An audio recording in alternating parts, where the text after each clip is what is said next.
Wanna know how to add or set environmental variables in Java? Well, no worries. In this video, I'm going to show you an easy step-by-step guide on how to do it. It's super simple, so let's get right into it. Now, first up, this is exclusively for Windows, so if you are on Mac or Linux, it might not work.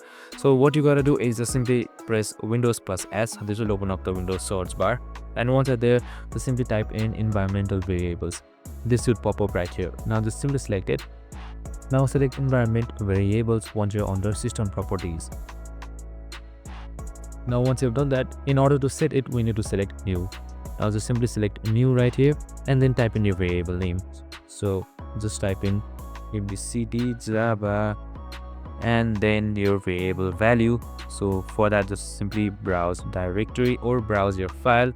It was this pc local disk C, program files, Java and Java 17 or wherever else your Java has been installed. And after that, simply select OK, and once that is done, select OK again. And after that is done, here you can see abcd java has been created and set as an environmental variable. And that's it. I hope this video helped. If it did, make sure to like, subscribe and tune in with us for more of these videos. See you in the next one.